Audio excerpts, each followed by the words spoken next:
Hello, everybody. My name is David Ruff. Thank you very much for coming by, where we're going to be looking at a whole bunch of news today and trying to figure out what is going to be coming and how you can protect yourself from getting squashed by all of these massive global forces. Today, we're going to be talking about the collapsing credit, how there's not enough money to go around, and to compound all of this problem, we're having a population collapse. Now, right now, we're seeing a surge throughout the world that is moving toward some kind of right government where it's more conservative to try and get us out of this. But we're going to be looking at some charts to see where mathematically is our best place to put our bets. All right, let's take a look at some of the articles of today, you guys. Thank you very much for coming by. We're going to look at our first article. I want you to take a look at fortune.com. It mentions that the United States 210 housing markets are now vulnerable. 210 housing markets are vulnerable to 20 to 25% drop across the United States. In Canada, we are seeing 50 markets that have already dropped 25%. So there's a lot of caution to be had, you guys. So this is by Moody's, the rating agency in the United States. They are mentioning that we are entering a housing correction. Well, this is where I have to call a little bit of BS. What do you mean we are about to enter? We're entering into one. We are far inside of a correction. Come on, man. Prices are dropping everywhere. You're seeing fuel prices go up, food prices go up, everything is going up. Wage is in purchasing power is going down. People are suffering now. We are already in a recession. It's not that we're about to enter one. So I disagree with that. Now it's saying that overvalued markets will be falling 15 to 20%. Again, they said that overvalued markets may be falling 20 to 25%. Remember, what does that mean when we're talking about overvalued markets? Overvalued is the ones that are the most expensive. Think about New York, think about Miami, San Francisco, Toronto, Vancouver, big cities. Those are the most overvalued. All right, let's get back into what Moody's is talking about. It's saying that U.S. home prices declined 27% from 2006 to 2012, where home prices really dropped. So we're going to see maybe something close to that. We're not really sure. If you check out that same article on fortune.com, it's talking about the 400 regional U.S. housing markets, and you're going to see the map is littered in purple. And purple is the zones that have very high value. And I mean, it's almost everywhere, but mostly along the coasts and more prominent in the southern part of the United States. 183 of the nation's 413 largest regional housing markets were overvalued by more than 25%. 183 of 400. Okay, that is huge numbers of homes that are overvalued and they're poised to drop 20-25%.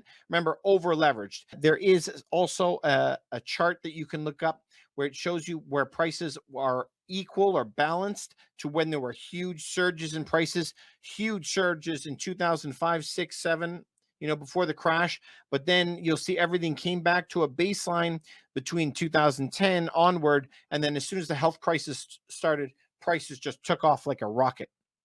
All right. So if we're looking at that, US housing is about to collapse. European industry is buckling under the rate of soaring energy prices, says Bloomberg. This is a big, big problem. All the industries in Germany are shutting down.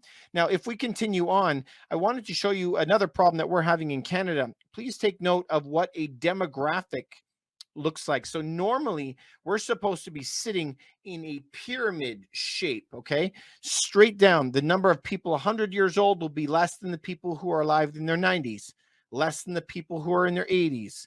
There'll be less than the people in their 70s. So every generation from 0 to 10 years old or whatever, it should be a lot of them.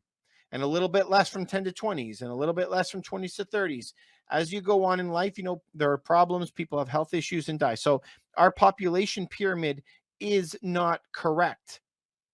So how do you rectify that? Here, we're supposed to be a pyramid, right? That's a healthy population.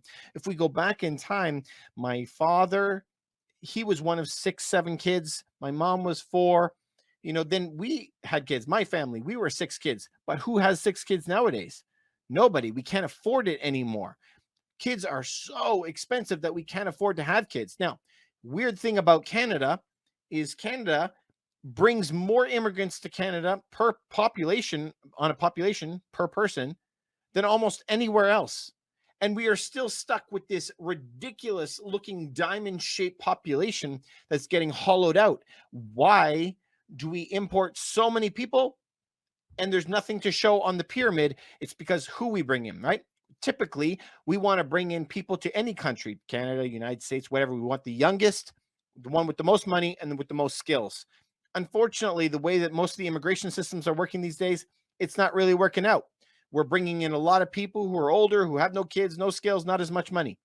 And so this is producing this problem with our population. So there are problems that we need to fix, but that's not just Canada. All over the place is suffering from this population collapse. Now, the United States are not faring as poorly. There's a lot of people from South America and namely Mexico that is coming across that is trying to deal with this issue. Now, there was an article in CTV News that came out today mentioning about immigration. And in theory, we're supposed to be stopping people who are coming age 40 or greater. Now, it shows you CTV News. You can go look up this article if you want, how age is a big factor for immigration to Canada. According to their numbers that Canadian immigration publishes, it shows that the majority of people that we bring in are between the ages of 25 and 29. By far, the largest numbers of people are 25 to 29. Unfortunately, for people who live in Canada, we actually know that that's not true. We're bringing in a lot of people who are a lot of seniors. We can see it in the populations where we're around, but we need to bring in younger, more money, and like with kids, if possible, with skills. That's the golden ticket, right? That's the dream. That's not here. That's all over Europe that's facing population collapse. Or if you're looking in Korea, or if you're looking in Brazil, like all over the place, we need more people because we're facing that everywhere, right? And so all countries are going to be competing for the youngest, richest, most skilled. And so that then poses a problem because everyone's competing for them. There's not enough of them to go around. All right, so let's continue on a little bit. So we have a lot of problems, right? But this is what we're seeing right now is we're heading into a very weird world. Please look up an article at standard.co.uk. This is Liz Truss. She was the last prime minister that met Queen Elizabeth. Now, she just took over. Now, if you guys remember some of the, what would they call them, like the golden age of conservatism that was around there, a lot of people look back with fondness to Ronald Reagan in the United States. He had a lot of common sense policies, but he had policies that were controversial. But remember, there's always this tug and pull because the Republican Party or the Conservative Party in Canada is always about saving a little bit more money and pro-business. Whereas whatever liberal country, doesn't matter what country you're talking about, the liberal parties usually want more socialist agendas. So it's always a war back and forth between the two.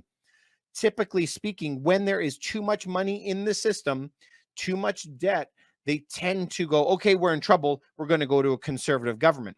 So what are we noticing right now? A lot of conservatism is coming up as countries are delving into the depths of credit problems. So Liz Truss took all of her cues from Ronald Reagan in the States and from the Iron Lady. So she put forth a mini budget. In her mini budget, it has a lot of problems. So in the mini budget, now they want to kick her out. Already, she hasn't even been there very long. The pound is dropping in value 5% this week. It's down 27% in the past like 10 years. Absolute lowest. If we continue on, it's not just the United Kingdom. We're seeing Italy now is having somebody come up with this Giorgia Meloni. Sorry if I'm butchering her name to any Italian speakers, but she is on the far right as well, trying to come in and fix the problems. As you know, in Canada, we now have elected a new conservative leader where there's a lot of hope in the air about this new conservative leader, right? So all of these countries are going down that path because they're finding that they're more liberal governments wherever they are. We're in a lot of problems. We're in trouble now. Maybe the conservatives can fix it. But here's the problem. Every time that they elect a conservative government, that conservative government wants to cut all expenses, and that is never popular.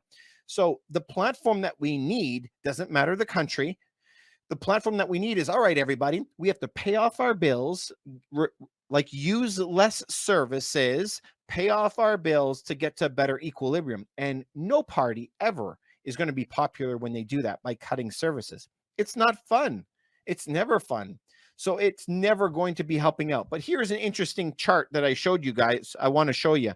If you take on this next chart, now this chart, you could look at it at statista.com, statista.com. If you go and look at our YouTube video, you'll see that chart where it doesn't matter what government. Now, this is a Republican government. The debts went up. The next one between 93 and 01, that was good old Slick Willie, Bill Clinton. The debts went up even during a Democrat. Then a Republican took over from 01 to 2009. That was Bush. Debts really went up. Then Obama took over, okay? Debts went bananas, okay? For Obama's 2 terms, absolutely to the moon. Then another Republican took over, Trump. Debts continued up. Then Biden took over. Debts are continuing up. What does that teach you? This is important. What does it teach you? That if you're looking for one side of the aisle, whatever government you're looking for, no matter what government, they're laying debt on top of you. Doesn't matter what. This system itself requires debt for it to continue. So we will be experiencing this high inflation for probably quite a few years to come, probably like 5 years of having 10% inflation. This is going to happen. There is no government that is able to fix this, and the charts can teach you that type of stuff. So if I want you to go to the next chart that I have, I'm going to show you, this is Canada. Please look at this picture here. This is the amount of debt that Canada has printed in just 2 years. Okay, this is under the Trudeau government, just in the past couple of years since he took office in 2015. So between 2015 to today, he's accumulated $662 billion. Okay, so what does that mean? In the whole rest of Canada's history, we have only accumulated 630 billion. So just in the last prime minister, we've added more debt than the entire history of Canada. In addition to that, it's the exact same in the United States.